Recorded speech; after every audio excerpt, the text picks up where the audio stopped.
आप सभी का स्वामी निखिलानंद जी चैनल में स्वागत है। धर्म की जय हो, धर्म का नाश हो, प्राणियों में सद्भावना हो, सनातन धर्म का विस्तार हो, सनातन धर्मियों का कल्याण हो, मेरे देश का कल्याण हो। हर हर हर हर हर महादेव। विश्व का कल्याण हो, ये जयकारा कभी नहीं लगाना चाहिए। जिन्होंने अभी तक मेरे चैनल को सब्सक्राइब न किया, सब्सक्राइब करें और लाइक करें।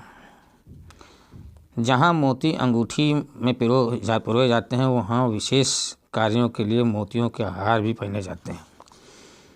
नंबर 1, इंद्रच्छ छंदमाला। इंद्रच्छ छंदमाला में 1008 मोती होते हैं और तथा ये 4 लड़ियों में पिरोए जाते हैं। अखंड सौभाग्य सुख शांति के लिए ये माला पूर्ण रूप से शुभ फलदायिनी होती है।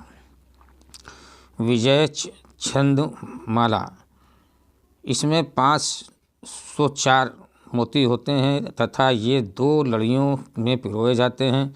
पुराने समय में राजा लोग विजय प्राप्त करने के लिए इस प्रकार की माला धारण करके युद्ध में जाते थे। देव छंदमाला, इसमें 104 मोती होते हैं, 3 लड़ियों में पिरोए जाते हैं। साधना पक्ष में इस प्रकार की का हार अत्यंत शुभ अनुकूल माना गया है।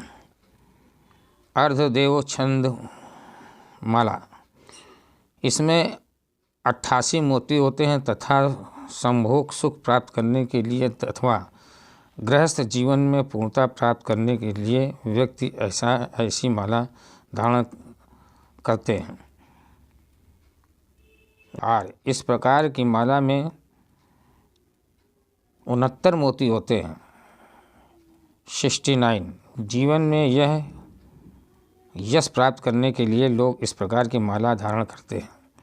गुच्छ माला, इसमें 32 मोती होते हैं तथा जीवन में सफलता प्राप्त करने के लिए इस प्रकार की माला बनवा के लोग पहनते हैं। अर्ध गुच्छ माला, इसमें 20 मोती होते हैं। यह माला पुत्र सुख के लिए लाभदायक मानी गई है। माणवक माला, इसमें 16 मोती होते हैं। व्यापार वृद्धि के लिए इस प्रकार की माला धारण की जाती है। माणवक माला, इसमें 12 मोती होते हैं और यह भी व्यापार वृद्धि के लिए पहनी जाती है। मंदर माला, मंदर यह 8 मोतियों की से बनती है। जीवन में सुख शांति के लिए इस प्रकार की माला का प्रयोग किया जाता है। फल कहार माला, यह 5 मोतियों से निर्मित होता है तथा मन की शांति के लिए लोग इसे गले में धारण करते हैं। नक्षत्र माला, इसमें 27 मोती होते हैं और गृह शांति के लिए विद्वान लोग इस प्रकार की माला को धारण करते हैं। हार उसे कहते हैं जो मन का हरण करता है या मन को आकर्षित करता है। मोतियों के हार को उर्व सूत्र का कहा जाता है। 100 मोतियों के हार को देव हार कहा जाता है।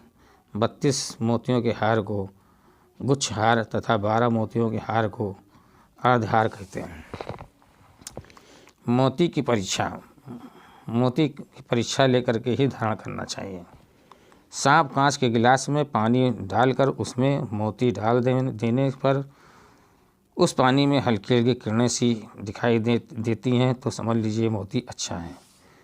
चावल के छिलकों में मोती को रख कर खूब रगड़ें और उसके बाद उस मोती को धो लें। जो मोती नकली होंगे वो टूट जाएंगे, असली खंडित नहीं होते। गाय का मूत्र किसी मिट्टी के बर्तन में लेकर के मोती डाल दें और रात भर उसमें मोती पड़ा रहने दें। सवेरे उठ के देखेंगे, अगर नकली होगा तो समझ लीजिए टूट जाएगा, असली मोती नहीं टूटेगा। असली मोती दांत की सरलता से टूट जाता है, नकली मोती दांतों से नहीं टूट सकता।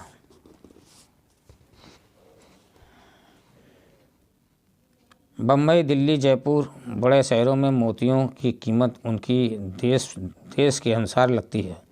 उनकी पहचान भी उसके अनुसार होती है। बसरे का मोती। ईरान की खाड़ी में बसरा एक टापू है।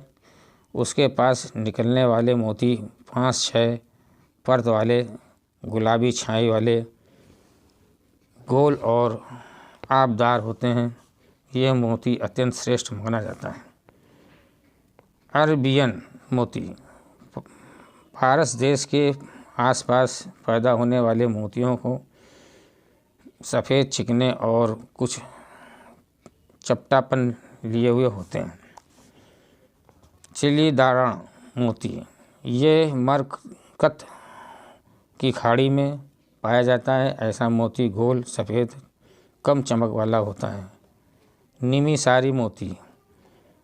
जो मोती अफ्रीका के समुद्र में से निकाले जाते हैं उन्हें मीरी सारी मोती कहते हैं। जामपाई मोती। जामनगर के आसपास के समुद्री स्थानों से जो मोती प्राप्त होते हैं उन्हें जामपाई मोती कहते हैं। उड़न मोती। शिलांग के आसपास जो मोती प्राप्त होते हैं वे उड़न मोती कहलाते हैं।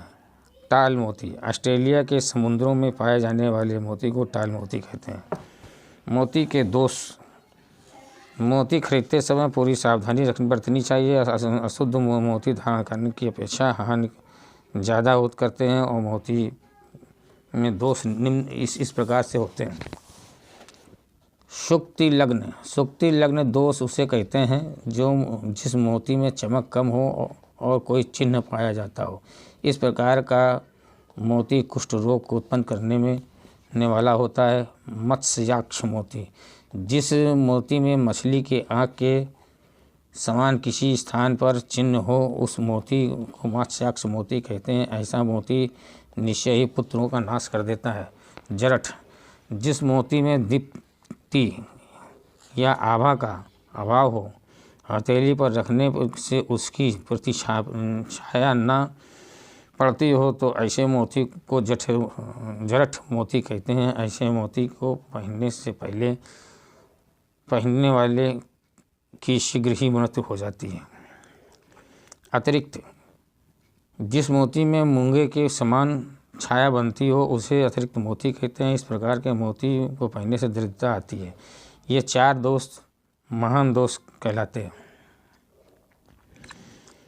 त्रिव्रत। जिस मोती की ऊपरी सतह पर रेखाएं दिखाई दें ऐसा मोती निवृत्त दोष युक्त माना जाता है। ऐसे मोती को पहनने से सौभाग्य नष्ट हो जाता है। अव्रत मोती। जो मोती गोल ना होकर के चपटा हो ऐसा मोती अव्रत मोती युक्त कहलाता है। ऐसा मोती पहनने से अपयश की प्राप्ति होती है। कृश मोती।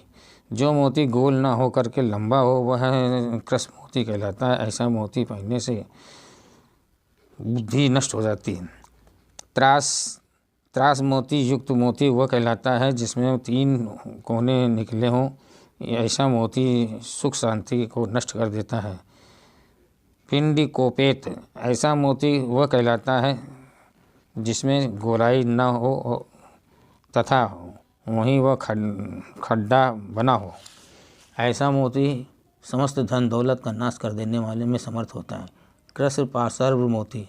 कृष्ण पार्श्व मोती युक्त मोती वह कहलाता है जिसका कोई किनारा या भाग टूटा हुआ हो। ऐसा मोती उद्योग धंधों को नष्ट कर देने वाला होता है। ये 6 दोष माने गए हैं अलग से उपयुक्त।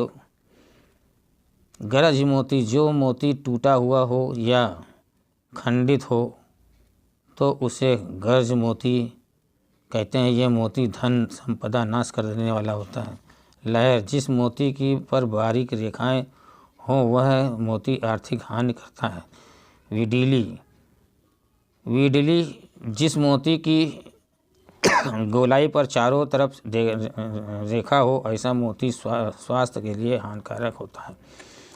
मसा। जिस मोती पर लाल या काले रंग के धब्बे हों उस मोती को धारण करते ही हृदय की कमज़ोर हो जाता है। लव। जो मोती पतला हो ऐसा मोती स्वास्थ्य के लिए हानिकारक होता है। शून्य। जिस पदमोती में चमक न हो वो ऐसा मोती शून्य कहलाता है। ऐसे मोती को पहनने से दरिद्रता बढ़ती है। चोंच, जिस मोती में चोंच हो या ऐसा मोती नुकीला हो तो ऐसा मोती कुल का नाश कर देने वाला होता है। त्रिकोण, 3 कोने वाला मोती व्यक्ति को नपुंसक बना देता है। काग, जिस मोती में मोटापा, काला धब्बा हो वह काग मोती कहलाते हैं। यह मोती संतान को नाश कर देने वाला होता है। 6, जो मोती फफोले के समान उठा हुआ हो वो चिंता को बढ़ाने वाला होता है। चिपटा, यह मोती पहनने से व्यक्ति हमेशा बीमार रहता है। धब्बा, जिन मोतियों में कहीं पर किसी भी प्रकार का कोई धब्बा होता है तो ऐसा मोती अशुभ कहलाता है। ताम्र, तांबे जैसी सुर्खी लिए हुए मोती पत्नी का नाश करने में समर्थ होता है।